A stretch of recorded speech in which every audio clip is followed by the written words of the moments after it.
Bismillah, ready? Okay, Bismillah ar-Rahman ar-Rahim. Alhamdulillahi Rabbil Alameen. Wassalatu wassalamu ala khairil mursaleen. Muhammadin an-Nabi al-Ummi wa ala alihi wa sahbihi ajma'in. Amma ba'd, yaqulu Allahu ta'ala fil Quran al-Kareem.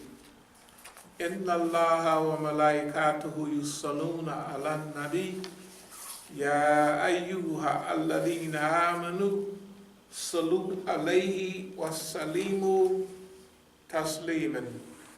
Allahumma salli ala sayyidina Maulana Muhammad sallallahu alayhi wa sallam. The subject today, which is March 3rd, 2018. March 4th. That's right, March 4th, 2018. This is related to something I heard on the radio yesterday. It was the Oakland story, and it was talking about a lot of the happenings and going on in Oakland. And some of the people that they interviewed were people who were activists. They were trying to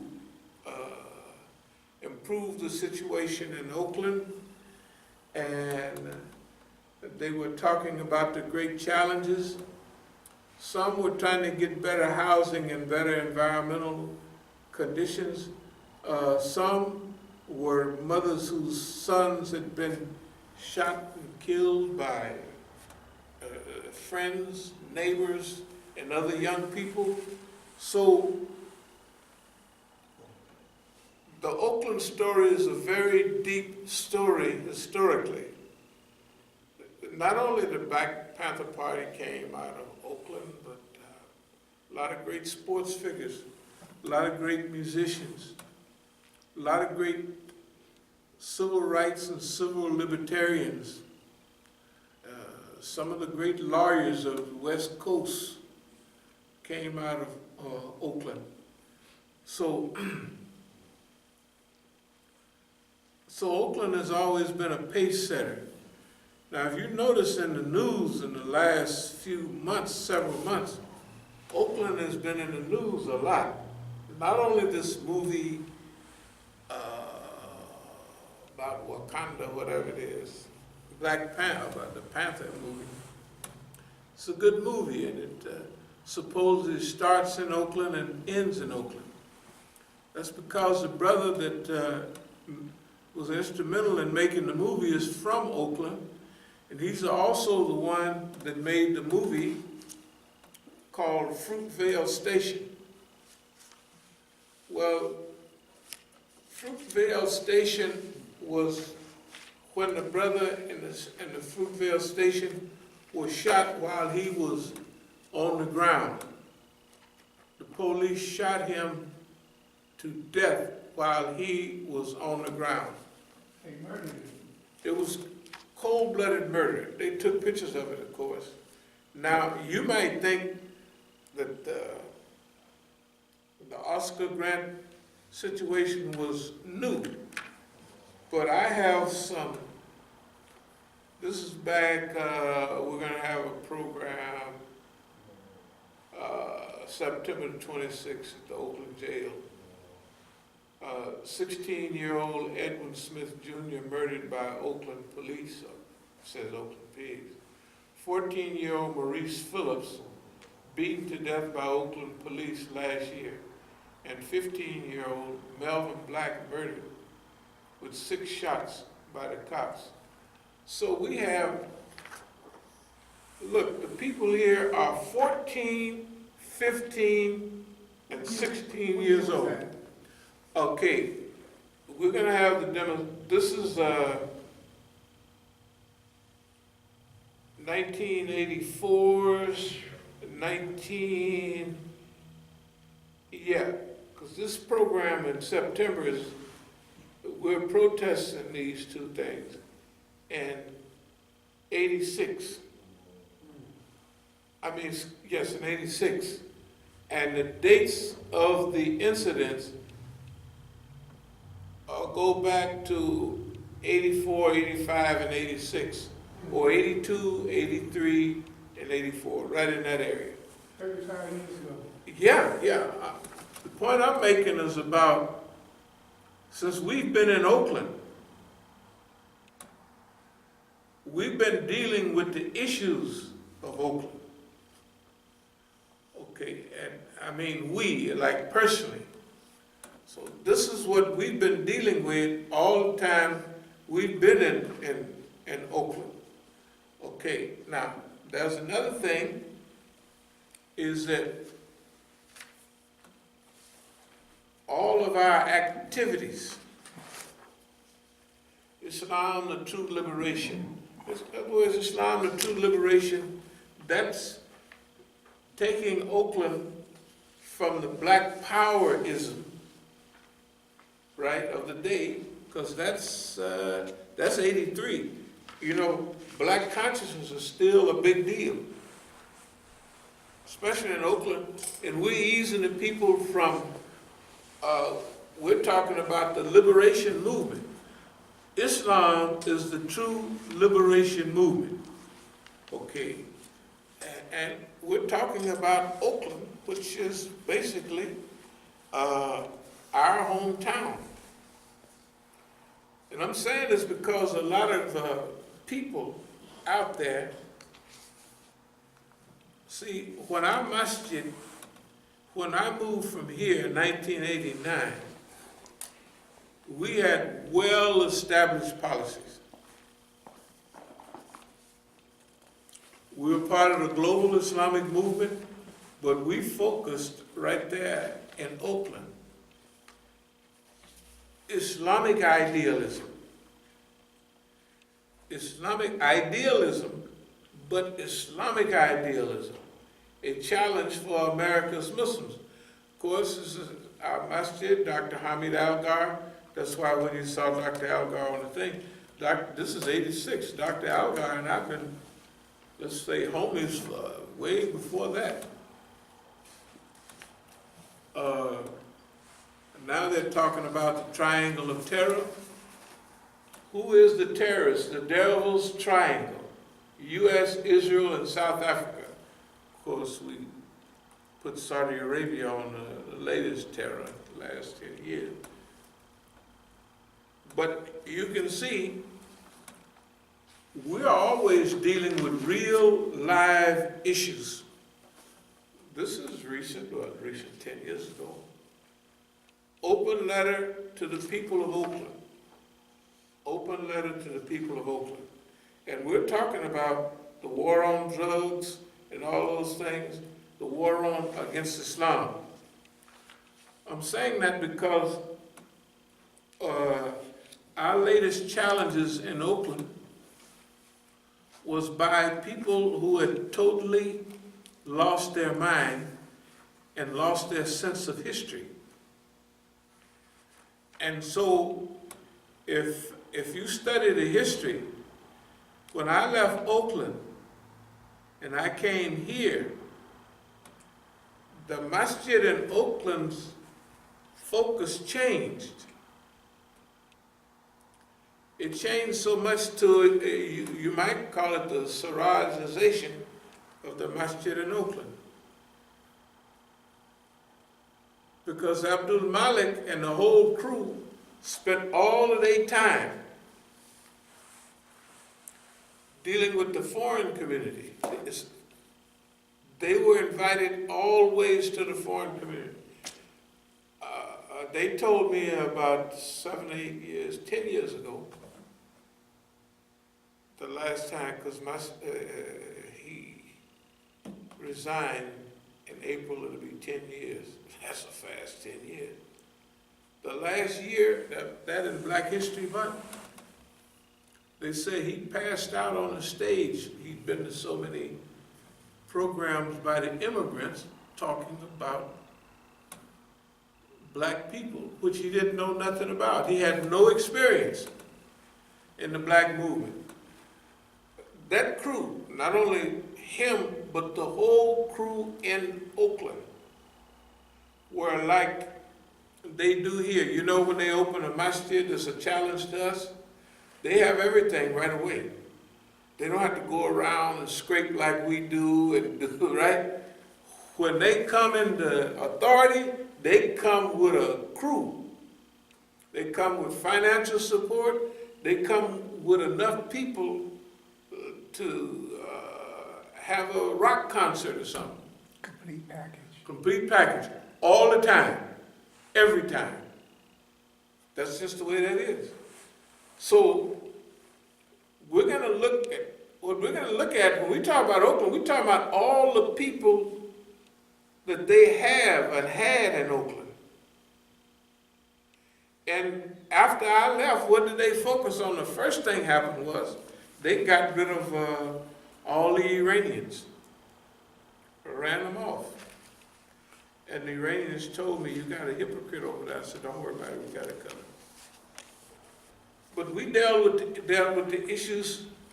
A salute to Black History Month. This is February.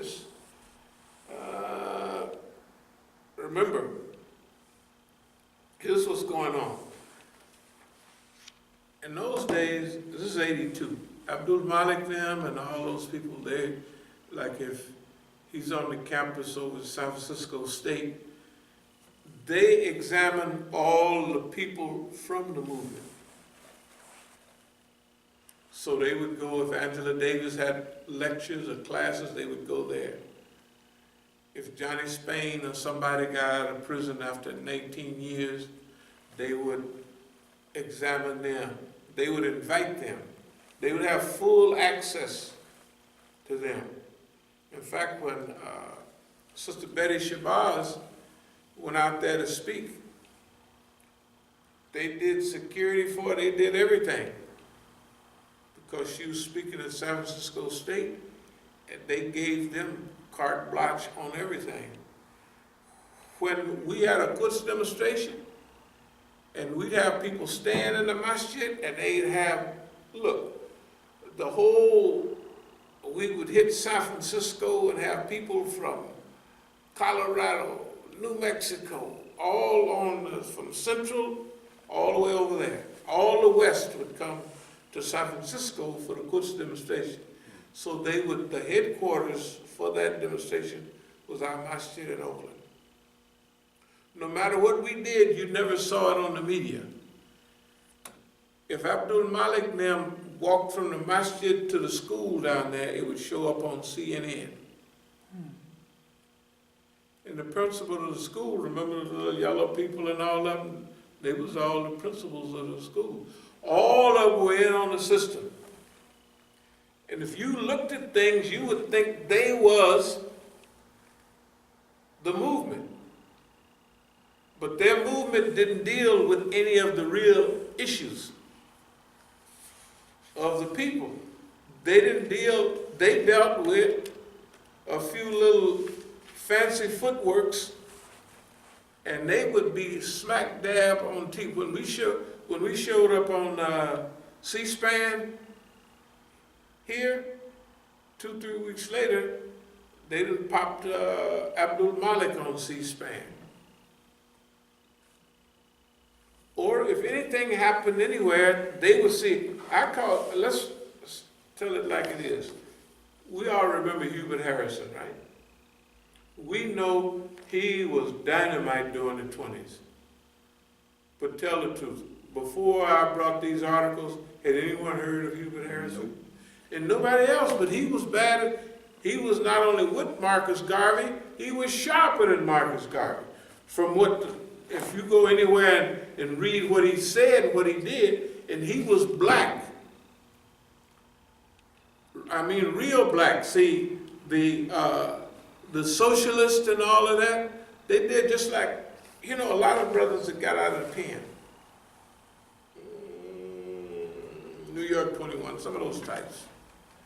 I won't mention no name. They would get out, and we would, this is when I first came here. We'd go and visit them, maybe one of the brothers from the West Coast. We'd try to help them out a little bit on what's happening in Islam. And them Negroes would say, yeah, you know, we'd have a little money, we'd try to help them out. Yeah, the white folks go invite me to talk all around the country, and we're trying to tell that, okay, if that's what you want to do. They looking at us like we're just average Joes, and they're looking at themselves because of what the press say, that they big timers. They the same people that be short-stopped down in Atlanta, and one group of black nationalists is challenged, all kind of stuff. The point is this. Right now, there seems to be a new focus on Oakland. For whatever reason, we don't care, because we've been focused and refocused on Oakland. From Stalingrad to Oakland has been our theme for the last 3 years. Yeah, since 2015. So, what we've learned is that we doing this stuff. I don't want to sound like I'm bragging, but if the public will allow, I'm going to just talk like we did in the dunya, you know, when everybody was gangsters and they each one would outbrag each other, you know. And that's what they did at night. All they did was snort cocaine and brag, you know. And so I looked at those Negroes and I thought about them different than they thought about themselves. And I have it written in my notes. I looked at them like, man, if these guys would have been born in another environment, I use the word captains of industry, because they were sharp. I was telling a few of my friends last couple of years ago, and I'm going to restate it again. I said, man, the difference between me and you, me and y'all accepted white authority. Everybody was sharp, you know what I mean? See, they show the people, our people, them not in their heyday. That's what I meant about Abdul-Malik, them going around and seeing the heroes of the 60s. See, they was too young to participate. They was 7 or 8, 9 years old. So this is a big, so they saw our people when they're washed up. You know what I mean? Or when they give them a little authority, they show them our people that get knocked by the system. In those days, the dar was possible. It was popular. That's why all Imam Jamil's last poetry was all a part of the dar. And Suleiman al-Hadi would always keep me in detailed information on exactly what's going on in the dar. And I'm there with them when they're falling apart, when the system is moving on them. Okay, the Negroes, agents in Oakland, studied all of this. The Negro agents in Oakland studied us in detail. Remember this? We're talking black, these Negroes with black American Muslim community, the state of the black American. Now, if you look at our notes, you can tell where it came from. This is one flyer, one time, right? You ain't never heard nothing from him since. We got to talk more about Malcolm. Remember that? Never heard nothing from him since, right? Remember the dope busters up in New York? Okay, it was good. We went up there for several reasons, of course. If you want to help, we're going to go up there to try to help you. But as far as just give me a minute here, the dope busters.